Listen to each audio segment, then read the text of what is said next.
News 42 Kannada.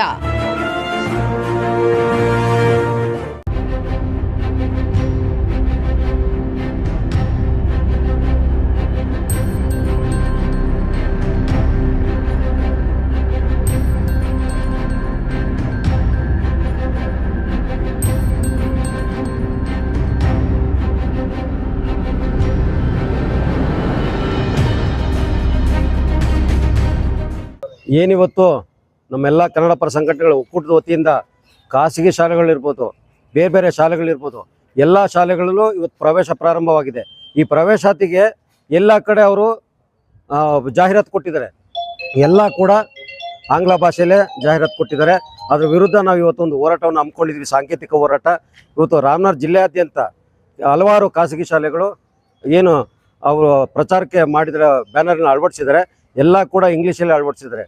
1% ಕೂಡ ಕನ್ನಡ ಇಲ್ಲ.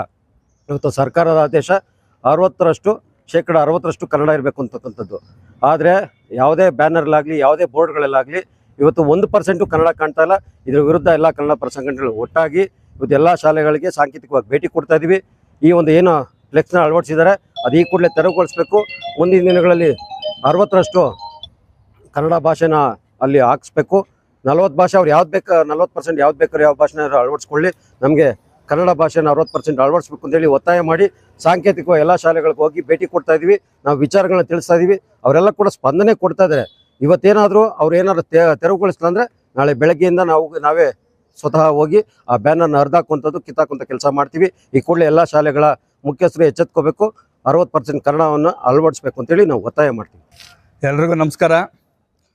ಇವತ್ತೊಂದು ದಿನ ನಾವು ಎಲ್ಲ ನಮ್ಮ ಕನ್ನಡ ಪರ ಸಂಘಟನೆಗಳ ಒಕ್ಕೂಟದಿಂದ ಇವತ್ತು ಎಲ್ಲ ಶಾಲೆಗಳಿಗೆ ಭೇಟಿ ನೀಡುವಂಥ ಕೆಲಸವನ್ನು ಮಾಡ್ತಾ ಇದ್ದೀವಿ. ವಿಚಾರ ಏನಪ್ಪ ಅಂತಂದರೆ, ಇಲ್ಲಿ ನಮ್ಮ ಖಾಸಗಿ ಶಾಲೆಗಳಿಗೆ ಇರೋಕ್ಕೆ ಕನ್ನಡ ನೆಲ ಬೇಕು, ಅವರು ವಾಸ ಮಾಡೋಕ್ಕೆ, ಅವರು ದುಡ್ಡು ಮಾಡೋಕ್ಕೆ ಕನ್ನಡದ ನೆಲ ಬೇಕು. ಆದರೆ ಅವ್ರಿಗೆ ಕನ್ನಡ ಬೇಡ. ಕನ್ನಡ ಬೋರ್ಡು ಇಲ್ಲ ಅವ್ರ ಹತ್ರ, ಇಲ್ಲ ಶಾಲೆಗಳ ಮುಂಭಾಗದಲ್ಲಿ ಯಾವುದೇ ಒಂದು ಶಾಲಾ ವಾಹನಗಳಿದೆ, ಅದರಲ್ಲೂ ಸಹ ಒಂದು ಕನ್ನಡ ಅಕ್ಷರಗಳನ್ನು ಹಾಕಿಲ್ಲ. ಯಾಕೆ ಇಷ್ಟೊಂದು ಕನ್ನಡದ ಬಗ್ಗೆ ನಿರ್ಲಕ್ಷ್ಯ ವಹಿಸ್ತಾ ಇದ್ದಾರೆ ಅಂತ ಗೊತ್ತಿಲ್ಲ. ನಾವು ಮೊನ್ನೆ ನಮ್ಮ ಕೆಂಪೇಗೌಡ ಸರ್ಕಲ್ನಲ್ಲಿ ನಮ್ಮ ಕರ್ನಾಟಕ ರಕ್ಷಣಾ ವೇದಿಕೆ ಪ್ರವೀಣ್ ಕುಮಾರ್ ಶೆಟ್ಟಿ ಬಣದಿಂದ ಒಂದು ದೊಡ್ಡ ಮಟ್ಟದ ಒಂದು ಹೋರಾಟವನ್ನು ಮಾಡಿದ್ವಿ. BGS ಶಾಲೆಯವರು ಒಂದು ಕನ್ನಡದ ಅಕ್ಷರನೂ ಹಾಕ್ದಂಗೆ ಪೂರ್ತಿಯಾಗಿ ಇಂಗ್ಲೀಷ್ನೇ ಹಾಕ್ತಿದ್ದಾರೆ ಬೋರ್ಡ್ಗಳಲ್ಲಿ. ಯಾಕೆ ಈ ಥರ ಹಾಕಿದ್ದಾರೆ ಅಂತ ಅವ್ರಿಗೆ ಪ್ರಶ್ನೆ ಮಾಡಿ ಫೋನ್ ಮಾಡಿದ್ರೆ ಅವರು, ಸರ್ ನಮ್ಮದು ಅಡ್ಮಿಷನ್ ಇದೆ ಸರ್, ನಾವು ಅದಕ್ಕೋಸ್ಕರ ಹಾಕೊಂಡಿದ್ದೀವಿ. ಯಾಕಪ್ಪ ಅಡ್ಮಿಷನ್ಗೋಸ್ಕರ ಕನ್ನಡ ಬೇಡವಾ, ಇಂಗ್ಲೀಷೇ ಬೇಕಾ, ದುಡ್ಡು ಮಾಡೋಕ್ಕಷ್ಟೇನಾ ಕನ್ನಡ ನೆಲ ಬೇಕಾಗಿರೋದು ಅಂತ ಅವ್ರು ಕೇಳಿದ್ರೆ, ಅವತ್ತೊಂದು ದಿನ ನಾವು ಆ ಬ್ಯಾನರ್ಗಳನ್ನ ತೆರವು ಮಾಡಿದ್ದೀವಿ, ಎಲ್ಲನೂ ಹರಿದಾಕಿದ್ದೀವಿ ಹೋರಾಟವನ್ನು ಮಾಡಿ. ಆದ್ರೆ ಸಂಜೆನೆ ತಂದು ತಿರ್ಗಾ ಮತ್ತೆ ಅವರು ಬ್ಯಾನರ್ಗಳನ್ನ ಇಡೀ ರಾಮನಗರ ತುಂಬಾ ಕಟ್ಟಿದ್ದಾರೆ. ನೋಡಿ ಯಾವ ಮಟ್ಟಕ್ಕೆ ಕನ್ನಡದ ಮೇಲೆ ನಿರ್ಲಕ್ಷ್ಯ ತೋರಿಸ್ತಾ ಇದ್ದಾರೆ. ಇವ್ರಿಗೆ ಹೋರಾಟಗಾರರು ಅಂದ್ರೆ ಇವ್ರಿಗೆಲ್ಲರೂ ಭಯನೇ ಇಲ್ಲ ಅನ್ನಂಗಾಗಿದೆ. ಇವತ್ತು ಹೋರಾಟಗಾರರಿಗೆ ಅಷ್ಟೇನ ಕನ್ನಡ ಬೇಕಾಗಿರೋದು.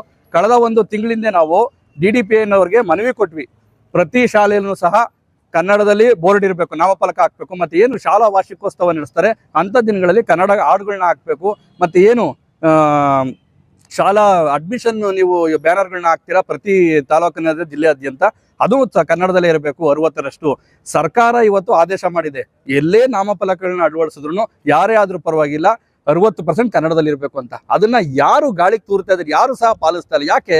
ಇವತ್ತು ನಮ್ಮ ಅಧಿಕಾರಿಗಳಿಗೆ ನಾಚಿಕೆ ಆಗ್ಬೇಕು. ನಿಮ್ಗೆಲ್ಲ ಮಾನ ಮರ್ಯಾದೆ ಅನ್ನೋದಿದೆ. ಮೊದಲು ಇಂಥ ಖಾಸಗಿ ಶಾಲೆಗಳಿಗೆ ಎಲ್ಲೆಲ್ಲಿ ಕನ್ನಡ ಅಳವಡಿಸಿಲ್ಲ ಅಂತರ ಮೇಲೆ ಕ್ರಮ ತಗೊಂಡು ದಂಡ ವಿಧಿಸುವಂತ ಕೆಲಸ ಮಾಡಿ. ಹೋರಾಟಗಾರರು ಬಂದು ನಾವು ದಿನ ಬಡ್ಕೋಬೇಕಾಗಿಲ್ಲ ಕನ್ನಡ ಹಾಕಿ ಅಂತ. ಯಾವನೋ ಆಗ್ತಾನೆ, ನಾವು ಮಾಡಿರೋಂಥ ಹೋರಾಟಗಳಿಗೆ ಕಮೆಂಟ್ ಹಾಕ್ತಾರೆ, ರೋಲ್ ಕಾಲ್ಗೆ ಹಾಕ್ತಾರೆ, ಇನ್ನೊಂದಕ್ಕೆ ಮಾಡ್ತಾರೆ ಅಂತ. ನಾವು ರೋಲ್ ಕಾಲ್ ಗಿರಾಕಿಗಳಲ್ಲಪ್ಪ. ನಮ್ಮ ಸಂಬಳದಲ್ಲಿ ನಾವು ದುಡಿಯೋ ಅಂತ ಕೆಲಸದಲ್ಲಿ ಕನ್ನಡವನ್ನು ಉಳಿಸೋಂಥ ಕೆಲಸ ಮಾಡ್ತಾ ಇದ್ವಿ. ನಿಮಗೆ ತಾಕತ್ತಿದ್ರೆ ಬಂದು ಆ ಕೆಲಸವನ್ನ ಮಾಡಿ, ಇಲ್ಲ ಅಂದ್ರೆ ಮುಚ್ಕೊಂಡು ನಿಮ್ಮ ಮನೆಗಳಲ್ಲಿ ಇರಬೇಕು ಅಂತ ಈ ಸಂದರ್ಭ ಎಚ್ಚರಿಕೆಯನ್ನು ಕೊಡ್ತಾ ಇದ್ದೀವಿ. ಏನು ಖಾಸಗಿ ಶಾಲೆಗಳಿದೆ ಎಲ್ಲರೂ ಸಹ ಕನ್ನಡವನ್ನು ಉಳಿಸ್ಬೇಕು. ಇಲ್ವಾದಲ್ಲಿ ಮೊನ್ನೆ ಏನು ನಾವು BGS ಬೋರ್ಡ್ಗೆ ನಾವು ಮಾನದಂಡವನ್ನು ಮಾಡಿದ್ದೀವಿ, ಅರ್ಧಾಕಿದ್ದೀವಿ, ಎಲ್ಲಾ ಶಾಲೆಯ ಬೋರ್ಡ್ಗಳನ್ನ ಅದೇ ರೀತಿ ಅರ್ಧಾಕ್ತೀವಿ ಅಂತ ಈ ಸಂದರ್ಭದಲ್ಲಿ ಎಚ್ಚರಿಕೆಯನ್ನು ಕೊಡ್ತಾ ಇದ್ದೀವಿ. ಎಲ್ಲ ಕನ್ನಡ ಪರ ಒಕ್ಕೂಟದ ವತಿಯಿಂದ ಕನ್ನಡ ಉಳಿವಿಗಾಗಿ ಹೋರಾಟವನ್ನು ಪ್ರಾರಂಭಿಸಿದ್ದೇವೆ. ನಿಜಕ್ಕೂ ನಮಗೆ ನಾಚಿಕೆ ಆಗುತ್ತೆ.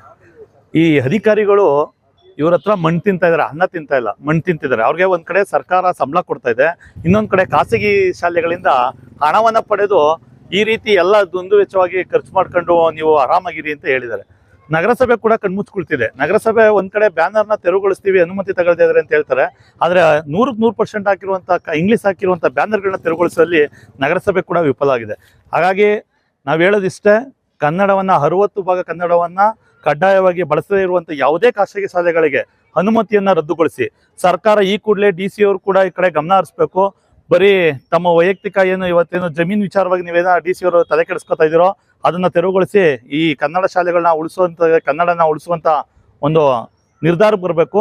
ಹಾಗಾಗಿ ಯಾರು ಕನ್ನಡವನ್ನ ಬಳಸ್ತಿರುವಂತ ಶಾಲೆಗಳಿದೆಯೋ ಅವ್ರನ್ನ ಈ ಕೂಡಲೇ ರದ್ದುಗೊಳಿಸಿ ಅವ್ರನ್ನ ಅನುಮತಿಯನ್ನು ತೆಗೆದುಹಾಕಿದ್ರೆ ಅವಾಗ ಅವರೇ ಎಲ್ಲ ಖಾಸಗಿ ಶಾಲೆಗಳು ಕನ್ನಡದ ಕಡೆ ಗಮನ ಕೊಡ್ತಾರೆ ಅಂತೇಳಿ ನಾನು ಈ ಮೂಲಕ ಮನವಿಯನ್ನ ಮಾಡ್ತೀನಿ.